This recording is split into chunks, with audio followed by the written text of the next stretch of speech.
Actually, I want to say it's been a few episodes since he actually had to shoot anybody. But yeah, he that was the showdown. It was all high noonish, but I guess it would have been like sun up Right. when they Or had their yeah. showdown. Yeah. Or I guess sundown, I guess is what this would have been. Right. Cause yeah.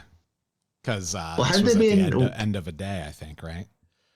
No, because they've been looking all night, right? Oh God, well, always with the accuracy. I know the So, timeline is just so screwy on the show. It's like it's whatever time was most photogenic, let's say. yeah. They had to get that sun positioning right. They did nailed that'll be it, by the something. way. They absolutely nailed it. The shot was amazing. The shot of them in profile, it was really, really well done. Oh yeah, yeah. It's like a total, yeah, like a classic showdown, Yep. and they face off, and either high noon or not high noon, either sunrise or sundown. Yep. We'll have to go look at. I'll have to go research that. Yeah, well, look at the Old Farmer's Almanac and figure that one out. Yeah, that's right.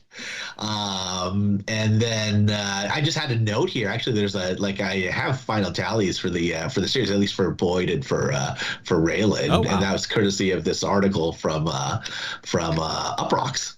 Oh, cool. It was your guy. Your guy is Danger Guerrero, Danger right? Guerrero, now known as Brian Grubb. Okay. This is another guy, but Okay. it was over at Dustin Uprocks. Rolls, yeah.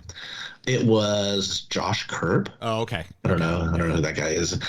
But for at least for the series, the tally is 25 bodies for Raylan, Okay. and 19 for Boyd. Really? Because yeah. Okay. So I would have credited Boyd with more. I was sitting here just thinking to myself, like, who had more bodies on them by the end of the series? And I figured that Boyd's little killing spree at the end put him over the top. Yeah. But, but I guess not. Yeah, it's just an interesting thing because Boyd never had to do any of the reports. Right. Yeah, exactly. He never has to fill out paperwork. Yeah. Yeah, the paperwork and self-recrimination, as Raylan calls it. It's one of the best things about that. At least they acknowledge it, right? Yeah. I was watching the new season of Jack Reacher. Oh yeah. Yeah, it's on Amazon, and man, he's murdering like a bunch of people, and he just it's just like no, it's like okay, where are the police and all this? It's just crazy. I was talking to a friend of mine at work about it. He's like, "Oh yeah, I've been watching the new season of Jack Reacher." He goes, "It's actually making me a little uncomfortable because of the amount of extrajudicial killing he's doing." It's a lot. It really is. And it's not like it's like nameless, faceless, like hooligans, like like John Wick is just like a bunch of people coming to attack him like a video game. Yeah, it's NPCs. It's like it's just like hardcore, like straight up murdering people that have like some significant screen time too. Yeah, okay. So, all right. But anyway, that was. I've never seen any of the Jack Reacher stuff, so. It's well, the first season I enjoyed actually. I thought the first season was pretty good, but this second season, I don't know. I could pass on it. That's exactly what the person I was talking to at work said about it too. So yeah. Anyway, that's it for that. So that's it, guys. That's it for Groundless, a Justified podcast, or at least for our episode coverage. So, hey, look, a couple of things I want to say. First of all, thank you for listening. Thank you for putting up with our nonsense through this, because I know I personally bring a lot of nonsense to the table. I do things that I think are funny that probably nobody else does, but look, we did this podcast for us more than for anybody else. So thank you for listening. Thank you for telling your friends. Thank you for getting us 5 stars in a review. I do appreciate that as well. And look, we've got more to come. We're not done yet. I've got funny things to say about other shows, and I think we've got a beat on something that I think is going to be pretty good coming up here. So stay tuned. We're going to be back like I say, in about 2 weeks, roughly 2 to 3 weeks, we'll be back to talk a little bit about. We'll wrap up Justified, and we'll talk a little bit about kind of our favorite moments, who our favorite characters were, what moments we thought were a little bad.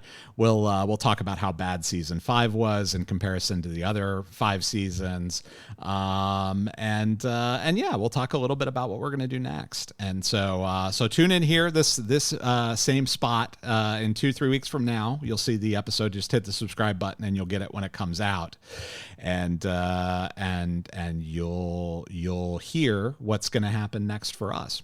So yeah, I think that's about what I wanted to say to sort of wrap this up. Anything you wanted to say, Randy? Anything about this episode, or about the show in general, or about the podcast? Oh, I did have I don't know, like we kind of talked about doing something with the dog thing, the dog truck. Yeah. It's funny. I wrote. I'm a traditional broadcast radio guy. We'll give it a little bit of color here. I'm a traditional broadcast radio guy, right? So I like double entendre and very silly sort of things that you can get away with saying on the radio that you wouldn't be able to say on a podcast, right? You can't use the F word. You can't make it explicit sexual reference or anything like that on the radio, but you can do that on a podcast. But I like to challenge myself to sometimes write stuff that is stuff you can say, stuff that you can say on the radio that you wouldn't be able to say stuff that you can say on the radio that's more double entendre sort of thing.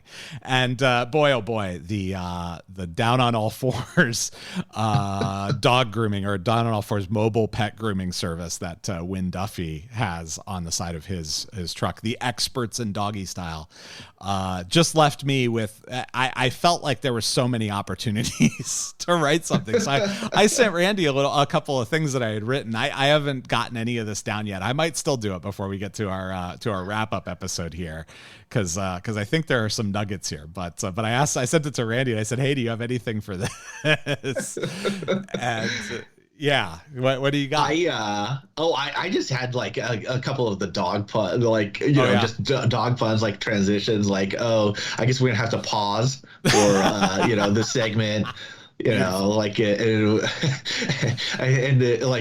was kind of a rough segment or something like that. Stupid stuff like that. It wasn't anything great. All right. But yeah, well, that was kind of what I was struggling with, is that I didn't have anything great. I had something okay, and it needs so much refinement, but I do I'm taking notes.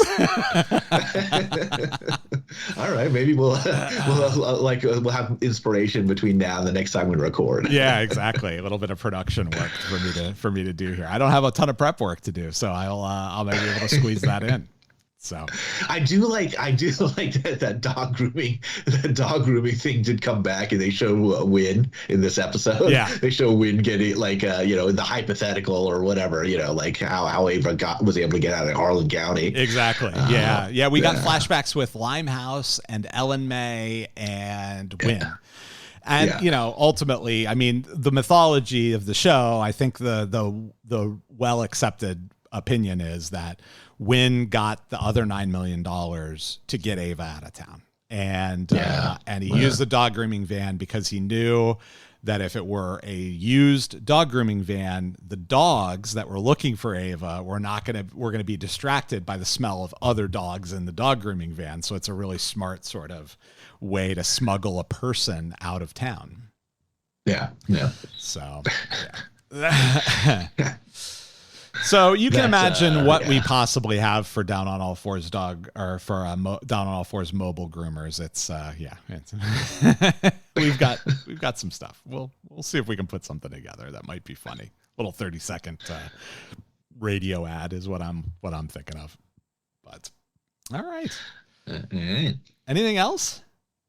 That was it. That was it. All right, guys. Yeah. Well, hey, again, thank you for listening. Don't forget to tune in a couple weeks to our recap episode, and then coming soon, a new podcast from Groundless, and we'll release the details of that as well at the time. So, in the meantime, thanks for listening. Don't forget to tell a friend or a family member about the show, and we'll talk to you soon.